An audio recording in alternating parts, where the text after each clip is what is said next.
Assalamualaikum warahmatullahi wabarakatuh. Waalaikumsalam. Teman-teman yang berbahagia dimanapun berada, jumpa lagi bersama kami di channel YouTube Tulo Montela. Saat ini sudah bersama kita pimpinan DPRD Kabupaten Sijunjung, Ustadz Sofian Henry. Assalamualaikum Ustadz. Waalaikumsalam warahmatullahi wabarakatuh. Gimana kabarnya Ustadz? Alhamdulillah, Anda. Iya. Pak Dewan, minggu kemarin Bapak Gubernur kita kan datang ke Sijunjung, Ya, tepatnya di Kecamatan Kamang Baru, dalam rangka meletakkan batu perdana di SMP apa Pak? SMP IT. SMP IT. Lagi-lagi kami melihat tidak ada kepala daerah kita, Bapak Bupati kita, Bapak Wakil Bupati kita, juga dinas terkait, semuanya diwakilkan. Sebenarnya ada apa ini Pak Dewan? Baik, terima kasih Kandatullah Ya, yang telah mengundang kami di channel YouTube-nya. ya, Maka terkait dengan pertanyaan tadi tentang kedatangan Gubernur Sumatera Barat yaitu Pak Mahyaldi ke Kecamatan Kemang Baru dalam rangka peletakan batu pertama pembangunan SMP IT Salam Cendekia. Maka ini ketika kita cross check dan kita tanya kepada ketua yayasan atau dewan pembina yayasan Salam Cendekia ini, bahwasanya beliau sudah mengirim undangan surat kepada pemerintah daerah, itu kepada Bapak Bupati. Maka dalam hal itu ketika berkoordinasi ini sudah terjadwalkan. Di samping itu kemarin yang hadir ketika itu adalah Pak Asisten 3 yaitu Pak Edwin Suprayogi dan juga Kabid dari Dinas Pendidikan. Maka karena ketika kita tanya memang Bapak Bupati ketika itu sedang dinas luar dan juga Wakil Bupati Pak Irkila sudah diagendakan pula kegiatan di Nagari Padang Laweh ketika itu. Maka kita sudah mengontak beliau, maka alhamdulillah walaupun Bupati yang tidak hadir tetapi perwakilannya itu Asisten 3 hadir ketika itu. Memang agendanya ada dua, pertama di SMP IT, yang kedua di HV Tang Aye Di mana tuh? di Sungai Lansek namanya, Sungai Lansek, Kecamatan Kemang Baru, dan ini kafe dan juga objek wisata. Itu klarifikasi dari informasi yang ditanyakan oleh Kandat. Iya, mudah-mudahan ini kebetulan aja Pak Dewan, karena dapat masukan kita di beberapa pertemuan kunjungan Pak Gubernur, masyarakat melihat kok Bupatinya nggak datang gitu. Kemarin juga di hari ulang tahun kabupaten kita di rapat paripurna DPRD Kabupaten Sijunjung juga yang hadir Bapak Wakil Gubernur ya. Memang kita tidak berharap semoga ini kebetulan ya, masyarakat tidak berharap ada sesuatu lah gitu karena dibutuhkan sekali memang komunikasi antara pimpinan kabupaten, bupati dan juga Bapak Gubernur. Siap. Pak Dewan, mungkin banyak masyarakat yang belum paham tugas dan fungsi DPR itu seperti apa, Pak Dewan? Baik, kalau kita lihat DPRD ini kan adalah wakil rakyat bagi Kabupaten Sijunjung oleh masyarakat Kabupaten Sijunjung. Ada beberapa fungsi dari DPRD itu.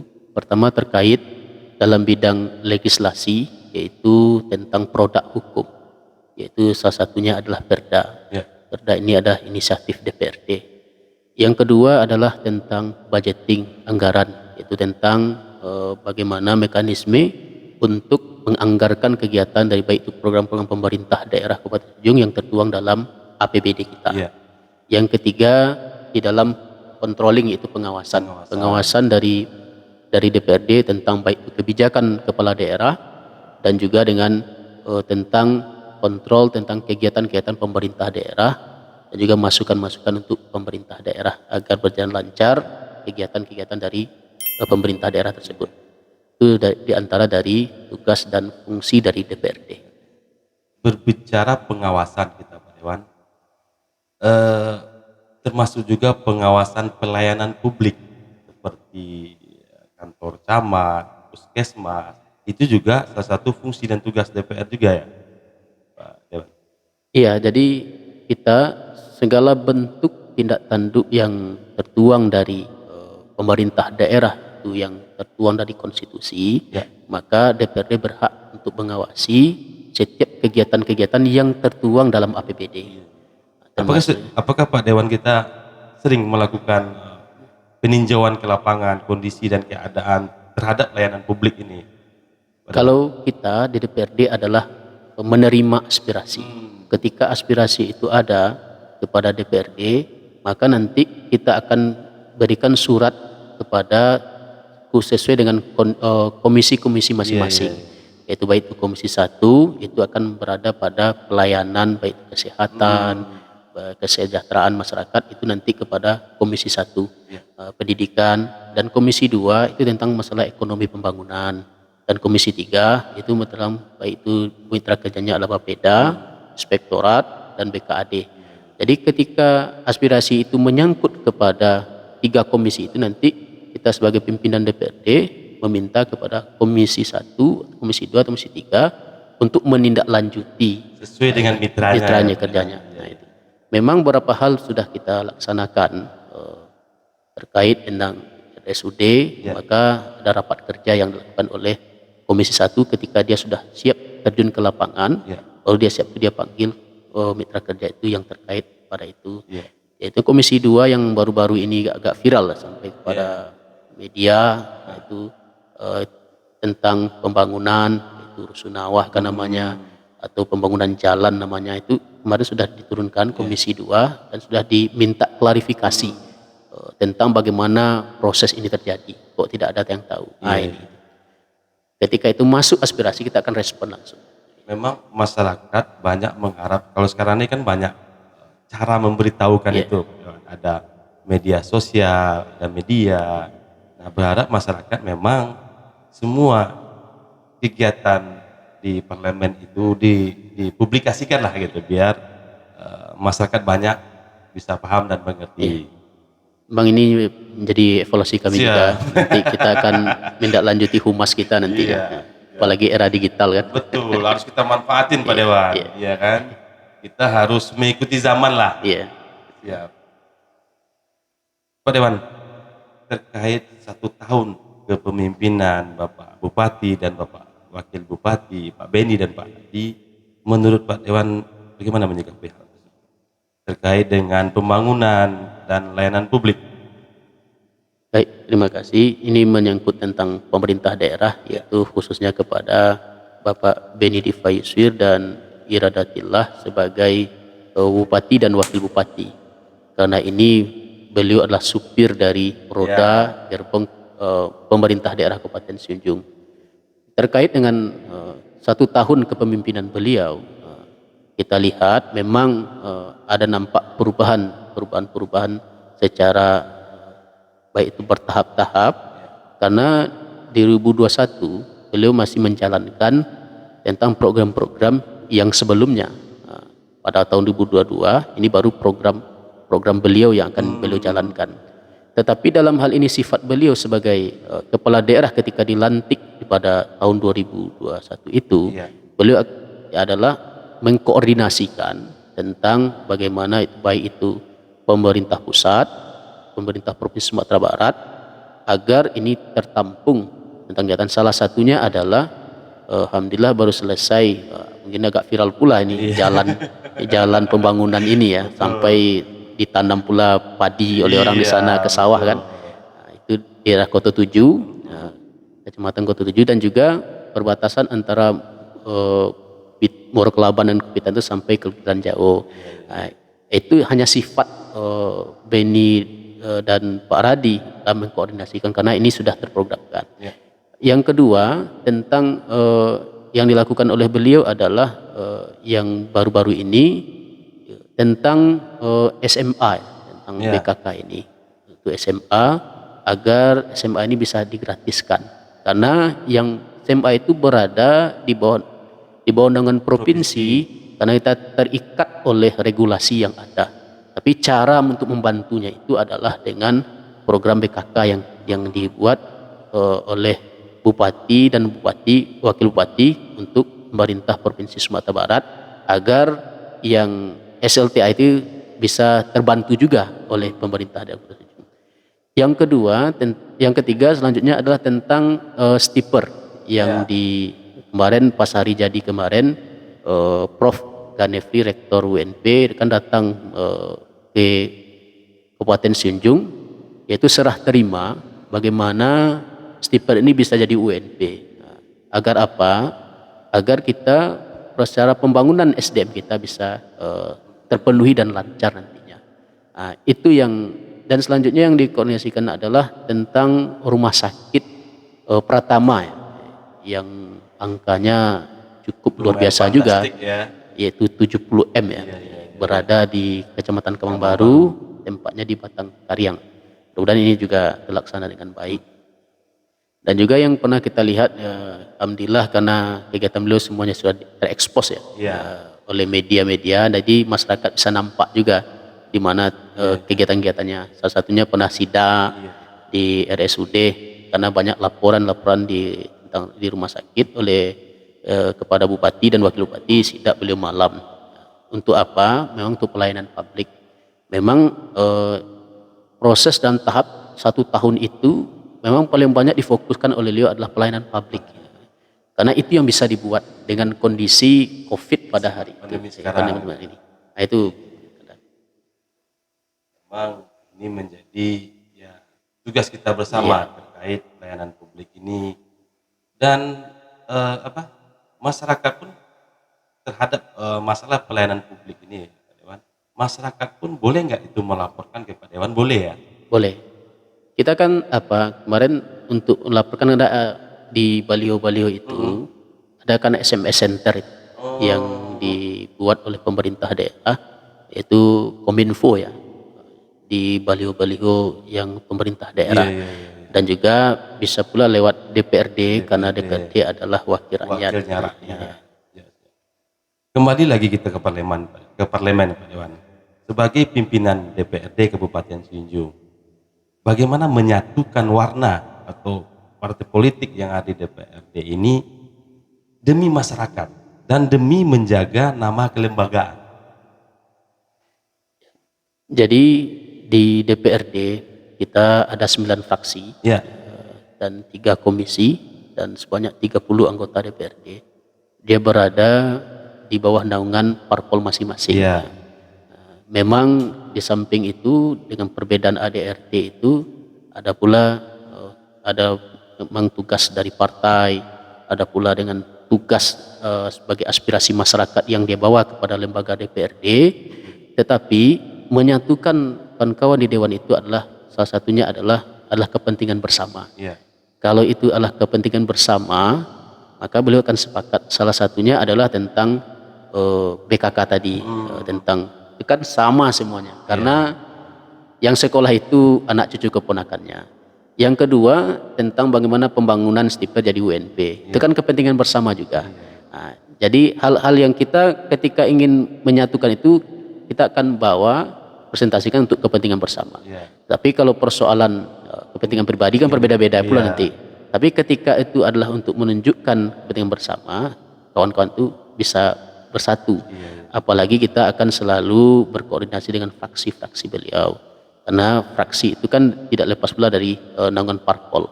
Maka koordinasi sama fraksi, nanti fraksi yang akan berkoordinasi sama anggota DPRD itu. Karena dia yang punya yang menentukan sikap itu. Betul. Dan kita juga masyarakat tidak lagi pengen mendengar, melihat skandal-skandal, ya kan? Nah, semoga saja ke depannya parlemen kita ini marwahnya selalu dijaga, Pak Pimpinan. Kita juga sedih juga. Siap. Pak Dewan, bagaimana proses sebuah perda itu? Jadi peraturan daerah itu memang ukuran sukses dan tidak suksesnya lembaga DPRD. Karena ini ada produk yang dilahirkan oleh DPRD. Kalau seandainya dalam setahun ini tidak ada produk DPRD, berarti gagal lah secara kepemimpinan DPRD. Dan inilah maka salah satunya adalah oleh kita itu adalah sebuah perencanaan, jadi perencanaan, penyusunan, dan juga nanti dirapatkan. Maka kita selalu minta bantu karena ini sesuai dengan keahliannya. Kita kerjasama dengan Kemenkumham sebagai orang yang paham dengan produk hukum, atau akademisi kita kerjasama dengan UNAN kemarin untuk melahirkan sebuah produk hukum. Jadi ini di bawah naungan nanti Perda itu dari Bapemperda namanya. Bapemperda itu ada badan pembentuk perda peraturan daerah. Nah, ini ketuanya Isni Darti nih, Bu Isni Darti. Itu kita ya. Iya. Nah, ini yang digodok nanti di mitranya nanti pada hal itu. Jadi ketika itu sudah digodok, sudah oke di Bapemperda, nanti baru diformasikan kepada seluruh anggota dewan. Nah, disitulah nanti kita sidang paripurna, bagaimana pandangan fraksi, akhirnya sampai pada pendapat akhir fraksi nantinya. Nah, setelah pendapat akhir fraksi, maka legal dan formal sebuah produk hukum kita itu. Berarti sebuah perda itu goalnya itu di DPR. Iya. Mau itu inisiatif dari eksekutif maupun di legislatif, digodoknya itu di DPR ya, Pak Dewan ya. Siap. Dan perjalanan dinas itu terkait juga dalam pembuatan perda itu sendiri, Pak. Nah, ada beberapa item. Pertama, kalau perda itu kan ada namanya nanti pansus. Ya. Salah satunya kita kemarin pansus itu tentang BUMD. Kan ada berapa itu PDAM kita, BUMD PDAM, dan juga Kinantan yang hotel kita itu, dan juga tentang terkait pada Bank Nagari kita. Nah, itu yang kita pansuskan kemarin untuk melahirkan sebuah produk perda. Yang kedua, perjalanan dinas itu adalah perjalanan dinas komisi. Yang ketiga, perjalanan dinas baik itu Bapemperda dan juga dengan tentang badan kehormatan kita. Nah, dalam rangka apa? Pertama, dalam rangka untuk men-share akan keilmuan apa yang ada di daerah setempat yang kita tuju. Ini sesuai dengan lokus dan tupoksi judul yang akan kita lakukan. Nah, memang kita lihat dari daerah-daerah luar, situ yang kita kaji dan kita bandingkan dengan kabupaten kita. Ketika itu ada potensinya, maka kita ambil. Nah, itulah yang selalu kita lakukan. Memang nampak sebuah kemajuan-kemajuan daerah itu. Contoh misalnya dengan BUMD. BUMD ini yang sukses itu kan di Kota Bandung itu. Apa Ya, satunya Bank Jabar itu. Itu BUMD ya? Bank Jabar itu BUMD. Bank Jabar itu kan mitra dari pemerintah. Yang semuanya kan di bawah naungan sama dengan Bank Nagari ya. Kan di bawah naungan pemerintah daerah. Juga BUMD yang jelas adalah PDAM, sukses di sana di Bandung itu. PDAM-nya itu, maka oleh kita dengan hal yang itu memang kita bagaimana pula kita bisa mampu untuk berkoordinasi dengan hal itu. Nah, baru kita buatkan apa yang ada di sana produknya, jadi baru kita ditulenkan, nanti kita rapatkan, kita panggil kembali mitra kerja kita untuk pembahasan dari agar produk-produk ini bisa selesai. Berarti perjalanan dinas itu mencari ilmu. Itu dibanding lah gitu kira-kira ya Pak Dewan ya. Pak Dewan, di DPR, anggota DPRD itu sendiri ada yang namanya pokok pikiran. Kalau Ustadz sendiri nih, kan dapil 1, ada Padang Sibusuk, Desa Kampung Baru, Nagari Batu Manjulun, Nagari Pematan. Bagaimana Ustadz menempatkan pokir itu dalam rangka pemerataan pembangunan? Jadi memang pokok-pokok pikiran itu adalah oleh kita DPRD itu ada reses namanya. Reses itu dalam setahun itu ada 3 kali. Dalam 3 kali, maka lokusnya ada 6 titik. 6 titik itulah yang kita sebarkan. Dari reses itulah kita bisa mengumpulkan masyarakat, meminta aspirasi masyarakat. Dari aspirasi masyarakat itu yang kita catat.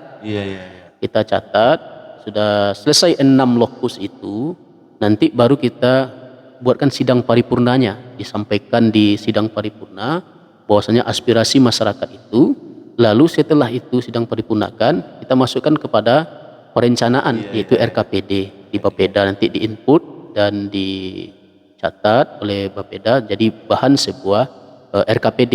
Di RKPD nanti itu ada nantinya secara konstitusinya itu ada musembang nagari, musembang kecamatan dan musembang kabupaten. Nah, dalam hal ini itu nanti kita secara budgeting DPRD fungsinya, itu yang kita outputkan berapa yang perlu dan di usulan-usulan masyarakat kita. Maka reses itulah salah satu untuk menjembatani masyarakat kita untuk menyampaikan aspirasi kepada kita sebagai DPRD. Di samping itu pemerintah daerah juga ada aspirasinya nanti, contoh misalnya tentang program-program pemerintah.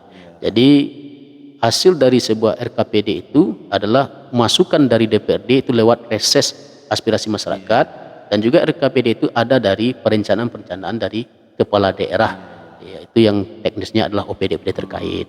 Nah, maka situlah digabungkan dua hal ini. Jadi nanti kepada teman-teman semua, kalau ada nanti DPRD yang reses ke bawah, ke dapil, ya silakan diberikan masukan sebanyak-banyaknya ya Pak Dewan ya. Baru nanti dilihat skala prioritasnya ya Pak Dewan ya. Siap.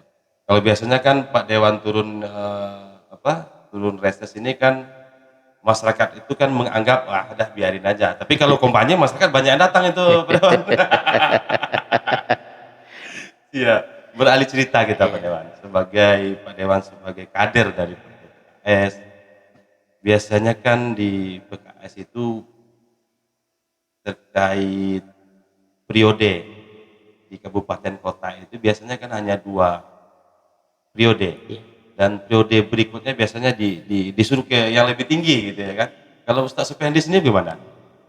Jadi kalau kita sebagai partai kader, memang di dalam ADRT memang tidak ada, tetapi dari kondisional kebiasaan dari Kabupaten Sijunjung, karena melihat kader yang alhamdulillah sudah banyak, maka kita dari secara kepartaian di kabupaten diusulkan ke provinsi. Memang kita akan menunggu hasil dari provinsi. Kalau secara pribadi kita siap untuk ditempatkan di Provinsi Sumatera Barat untuk di 2024 nanti. Maka inilah mekanisme yang kita lakukan. Akhirnya nanti kita akan survei. Maka kita sebagai yang telah diusulkan, diperintahkan oleh partai, silakan sosialisasi ke bawah. Itu gambaran untuk 2024 nanti. Biasanya kalau udah diusulkan ini naiknya ke atas apa ke bawah Pak Dewan atau tetap? Biasanya gol biasa ke atas ya. Berarti Ustadz Sofyan Henry 2024 maju sebagai calon legislatif provinsi dapil 6 ya Pak Dewan ya. Mohon doanya saja. Siap. Pak Dewan, apa harapan Pak Dewan kepada masyarakat terkait dengan politik uang? Jadi politik uang ini seluruh partai politik pasti tidak menyetujui. Ya. Itu sudah, karena kita pakai azas yaitu demokrasi Pancasilais. Maka sepakat kita seluruh partai politik. Nah, tidak ada yang menginginkan itu. Ya. Nah, dan ini memang ada oknum-oknum. Ini yang perlu kita berikan pemahaman kepada masyarakat kita agar terhindar dari ini. Dan berharap pula kepada penyelenggara pemilu nantinya, itu baik ke KPU, Bawaslu, untuk selalu memberikan pemahaman kepada masyarakat kita untuk menolak politik uang ini. Kenapa? Karena nanti menyangkut kepada untuk selanjutnya. Kalau seandainya sudah kita ambil uang, berarti kita sudah dibeli suara kita. Nanti kalau ketika dia duduk nanti akan sudah saya kasih uangnya aja. Kalau Pak Dewannya nggak mikir masyarakat kan udah beli kemarin katanya ya. Jadi dia akan turun paling 5 tahun yang akan datang pula lagi kan. Itu kan merusak tatanan demokrasi kita. Tapi memang politik uang ini musuh kita bersama Pak Dewan. Tetapi prakteknya ya masyarakat itu sudah mindsetnya ya kalau ada ini nanti kita pilih gitu kan. Dan mari kita juga mengajak masyarakat juga penyelenggara pemilu, mari sama-sama kita lawan politik uang ini karena ini tidak baik untuk melahirkan seorang pemimpin kalau menurut kita. Ya. Pak Dewan, apa harapan Pak Dewan terakhir untuk Kabupaten Sijunjung supaya lebih maju dan sejajar dengan kota kabupaten lain khusus di Sumatera Barat? Baik, kita melihat kepemimpinan setahun tadi Beni Difaisu dan Iradatillah, kita optimis Kabupaten Sunjung ini akan maju, tetapi dengan catatan oleh kita. Kemarin sudah pernah kita usulkan ketika diskusi bersama Forkompimda dan juga dengan kepala daerah untuk membangun Kabupaten Sunjung itu perlu ada survei yang agar data ini valid. Kita tawarkan seperti itu, tapi bagusnya adalah pihak ketiga independen agar kita jelas apa yang diinginkan oleh masyarakat kita. Maka kita lihat survei itu kita tawarkan adalah pertama yang perlu dinilai itu adalah angka kemiskinan. Angka kemiskinan, angka pengangguran, ini kan semuanya adalah musuh besar kita bersama. Tetapi bagaimana cara menangkalnya itu dengan potensi daerah kita. Ketika ini sudah dapat data yang valid, pengangguran dan kemiskinan, maka potensi itu, situlah anggaran kita upload untuk menghilangkan angka kemiskinan, angka pengangguran. Maka sistematislah semua keinginan pembangunan daerah itu akan bisa lancar nantinya. Dan juga potensinya adalah itu menyatukan perantau. Kita berharap pada pemerintah daerah, ini kan hampir pula nanti akan lebaran hampir masuk nih. Ada namanya event namanya Halal Bihalal. Diundanglah seluruh perantau nasional Kabupaten Sunjung yang ada di Indonesia atau di luar negeri. Mungkin perantau itu punya masukan tersendiri, ada potensi dia punya, alhamdulillah lah.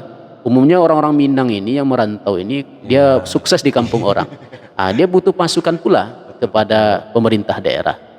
Dan yang terakhir adalah oleh kita, yang perlu harapan kita adalah di 30 anggota DPRD itu kan pasti dia punya channel kepada DPR RI pusat yang terkait kepada partainya.